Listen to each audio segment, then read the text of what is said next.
इंदौर में dog bite की समस्या से निजात दिलाने की कवायद शुरू हो गई है। अब गोवा की तर्ज पर इंदौर को भी रेबीज फ्री सिटी बनाने का सुझाव आया है। शहर में स्ट्रीट डॉग की समस्या बढ़ती जा रही है, जिसको देखते हुए कलेक्टर आशीष सिंह ने बैठक बुलाई।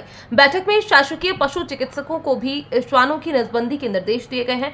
श्वानों की नसबंदी करने पर शासकीय पशु चिकित्सकों को इंसेंटिव मिलेगा। वहीं नगर निगम को एनजीओ और पशु चिकित्सा विभाग के साथ संयुक्त अभियान चलाने के निर्देश दिए हैं। और देखिए, निश्चित रूप से जो डॉग बाइट्स की घटनाएं हैं वो विगत दिनों में कई सारी देखने को मिली है और बहुत ही गंभीर मसला है ये।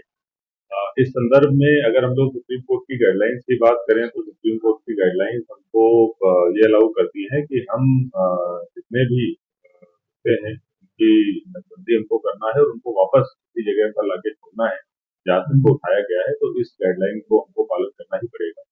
इसको दृष्टिगत रखते हुए कैसे समस्या का निराकरण किया जाए, इस हेतु हम लोगों ने एक रोडमैप बनाया है और एक रोडमैप बनाकर अगले 6 महीने के अंदर 100% जितने भी कुत्ते हैं इंदौर शहर में सभी की नसबंदी कराई जाए। इस स्ट्रेटजी पे हम लोग चलने वाले हैं। इस हेतु जो हमारी अभी एजेंसीज काम कर रही हैं उनको अगर कुछ रिसोर्सेज की जरूरत है, कुछ एक्स्ट्रा फंडिंग की जरूरत है, तो वो नगर निगम के द्वारा और हमारा जो रेड क्रॉस है उसके द्वारा हम लोग मुहैया कराएंगे। अभी लगभग जो डेली का आंकड़ा है वो 25 से 50 के बीच में नदी का है, जिसको बढ़ाकर हम लोग कम से कम 200 तक ले जाएंगे। इस हेतु जो भी हम लोगों को संसाधन आवश्यक होंगे उसको बढ़ाए जाने का काम किया जाएगा। इसके साथ साथ जितने भी कुत्ते हैं उनमें से कितनों की नसबंदी हो गई और कितने बचे हुए हैं जिनके कान नहीं कटे हुए हैं, उनकी एक बेसिक एस्टीमेट बनाने के लिए भी नगर निगम को निर्देशित किया गया है। तो जो खासतौर पर हमारा सफाई वाला अमला है उसके माध्यम से एक मोटा मोटा आंकड़ा हम लोग अगले 2-3 दिनों में जुटा लेंगे कि लगभग कितने कुत्ते भी नसबंदी के लिए बचे हुए हैं।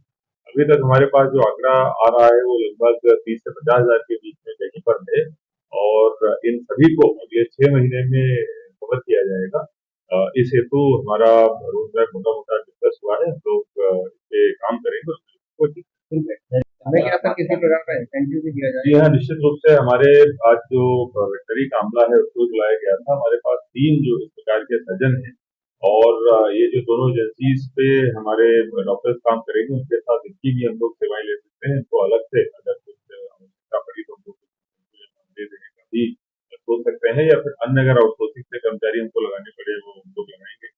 लेकिन ये दोनों सेक्टर हमारे ऑपरेशनल हों और दोनों में कम से कम 200 की संख्या हम लोग डेली की अचीव करें और अगर आवश्यकता पड़ी तो हम लोग एक अन्य सेंटर भी खोलने पर विचार करेंगे। लेकिन अभी फिलहाल इन 2 सेंटरों पर ही 200 कुत्ते हम लोग डेली नसबंदी कर सकें और 6 महीने के अंदर इस टारगेट को पूरा कर सकें।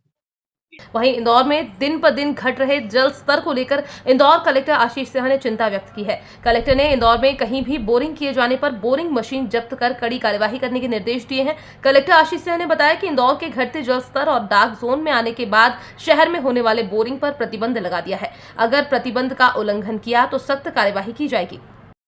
जी हाँ, निश्चित रूप से विगत दिनों में जैसा देखा गया है कि जो जलस्तर है वो बहुत नीचे आ रहा है और इंदौर को डार्क जोन में कहीं न कहीं माना जाता है। इसको देखते हुए पेयजल परियोजना के तहत आदेश निकाला गया है। पूरे जिले भर में जो बोरिंग है उनके ऊपर प्रतिबंध रहेगा। अगर बहुत ही विशेष कारणों से कहीं पर इसकी आवश्यकता है तो एडीएम को आवेदन प्रस्तुत किया जाएगा और वहां से अनुमति जारी करी जाएगी। अगर बिना अनुमति के कहीं पर बोरिंग होती दिखेगी तो जो संबंधित मशीन है उसको हम लोग जब्त करके उसके रास्ता की कार्रवाई प्रारंभ करेंगे और संबंधित व्यक्ति के